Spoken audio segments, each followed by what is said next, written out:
Well, things move pretty fast. So, boy, all of a sudden, I've got a new job to do. Find some housing. Made a little list, as to what the parameters were that I had to work within.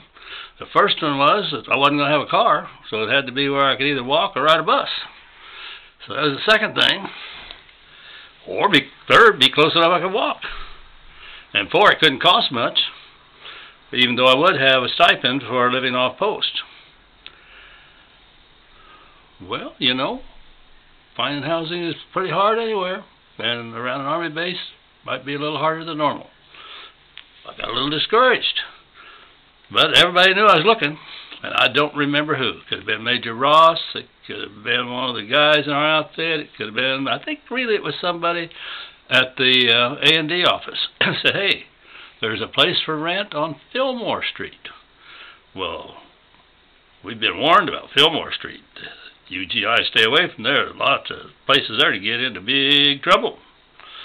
But if that's where there's a house that turned out is what they call a flat, and neither Donna or I had the slightest idea. We'd read the term flat, in books, but what the heck is a flat?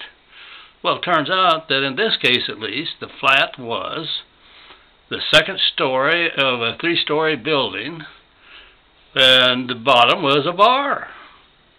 Second floor was a flat for rent, and the third floor, the lady had either owned the building or was the manager of the building.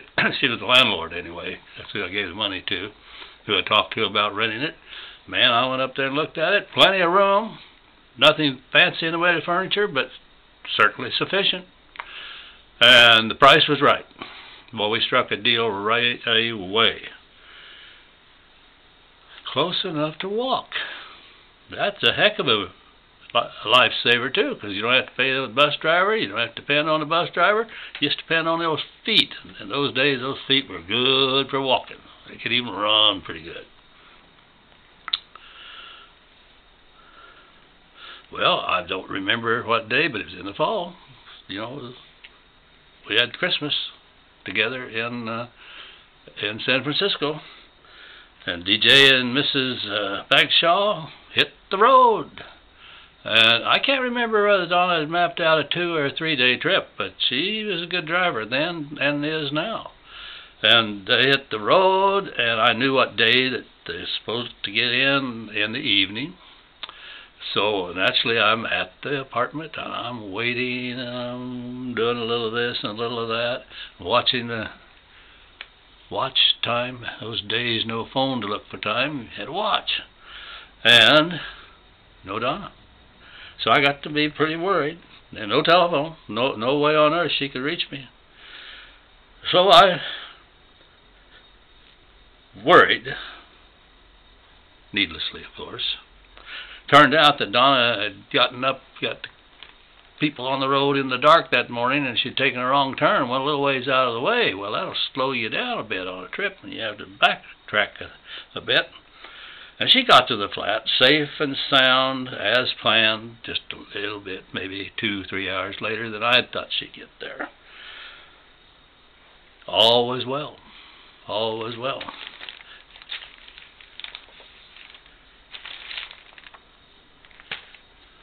The biggest impression she had, though, was how long that bridge was coming in through Oakland and then across, and you drive and you drive and you drive, and then there's a little tiny island out there. It's a naval station, and you drive and drive again. I think it's, 8 or 10 miles across there. So she was, she felt like she was on the bridge forever. And neither one of us remember many details, but she got there. I don't know how the linkage was done, but by the time she was brought to the house, Major Ross had a driver or somebody that had brought her in, helped us get her stuff up those stairs and into the house, and the car was no longer our responsibility. That was nice, because there's no place to park a car there. Oh, if you were lucky, you might find a place to park, but that bar there, you basically couldn't find a place to park. But she was there, oh, happy day, I can hug my wife, I can hug my kids, hooray!